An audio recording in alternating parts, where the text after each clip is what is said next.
Rural Americans deserve access to the best of what our nation has to offer, especially health care. Across every state and every community, America's rural hospitals are the first line of defense, protecting our families, neighbors, and loved ones. No matter where you live, hospital care doesn't clock out. They're there 24 hours a day, 7 days a week, 365 days a year. Each year, America's over 5,000 hospitals care for millions of patients, providing 24/7 emergency care, delivering babies, cancer treatments, and other life-saving care that patients rely on. Behind every one of those patients are doctors, nurses, and caregivers working tirelessly to keep people healthy and safe. Hospitals are our community's lifelines. They employ our neighbors and keep our families healthy. But now, some in Congress are threatening access to care. Tell Congress, protect patient care to keep America strong. Don't cut rural health care.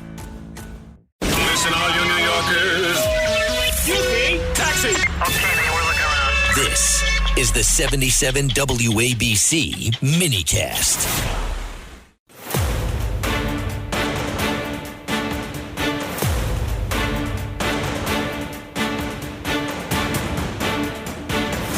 Now, from New York City to the world, it's Dominic Carter. And we are following the weather that is mostly hitting the East Coast as of right now, hit by a massive blizzard that could drop as much as 24 inches of snow. New York City expected to be hit with up to 20 inches of snow, and including that, heavy winds up to 60 miles an hour.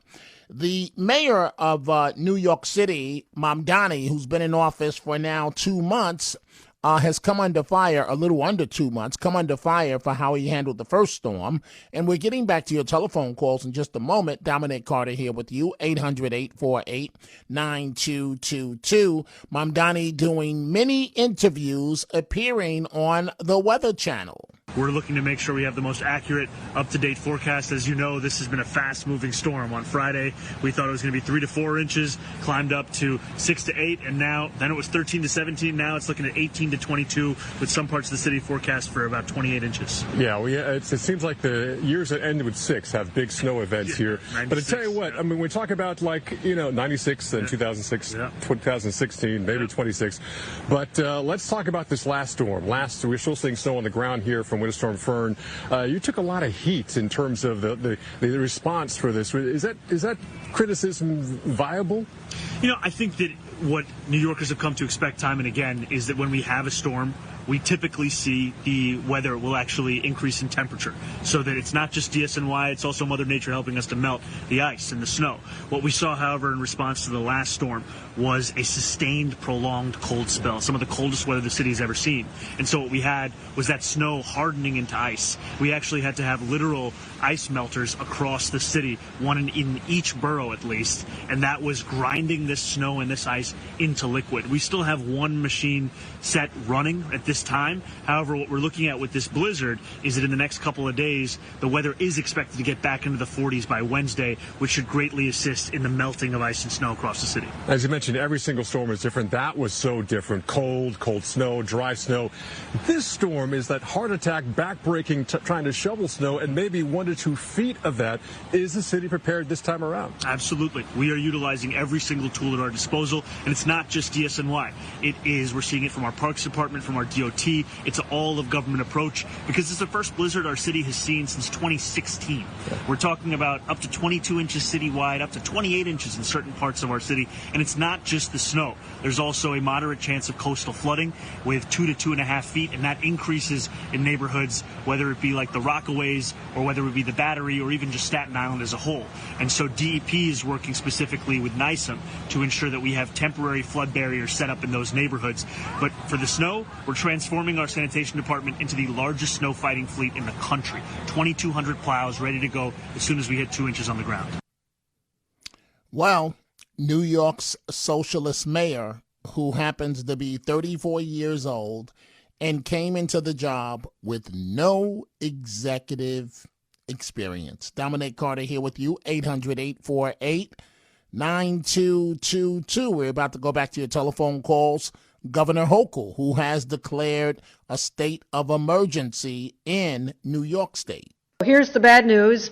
A blizzard is literally bearing down on Long Island, New York City, and the lower Hudson Valley, and is actually moving up further north than we had first thought. Now it is also Rockland County and Westchester. I'm declaring a state of emergency for 22 counties across New York to begin tomorrow morning. The storm is going to start at 6 a.m., but the blizzard conditions, where you do not want to be anywhere outside, won't start until the evening on Sunday. Now this will carry into Monday afternoon before the state finally can see some relief by Monday evening. Here's the snow totals, which, as I said, just went up about 6 or 8 inches per area. New York City and Long Island, first forecasted to get a foot.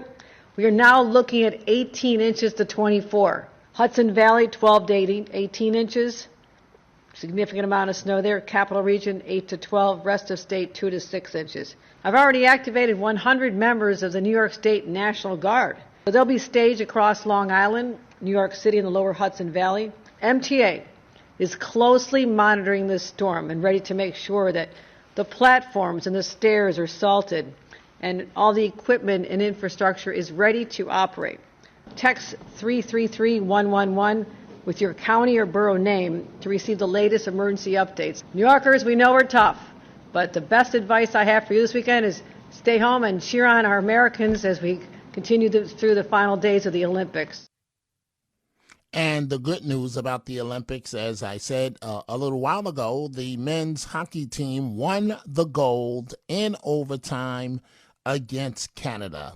Rural Americans deserve access to the best of what our nation has to offer, especially health care. Across every state and every community, America's rural hospitals are the first line of defense, protecting our families, neighbors, and loved ones. No matter where you live, hospital care doesn't clock out. They're there 24 hours a day, 7 days a week, 365 days a year. Each year, America's over 5,000 hospitals care for millions of patients, providing 24/7 emergency care, delivering babies, cancer treatments, and other life-saving care that patients rely on. Behind every one of those patients are doctors, nurses, and caregivers working tirelessly to keep people healthy and safe. Hospitals are our community's lifelines. They employ our neighbors and keep our families healthy. But now, some in Congress are threatening access to care. Tell Congress, protect patient care to keep America strong. Don't cut rural health care.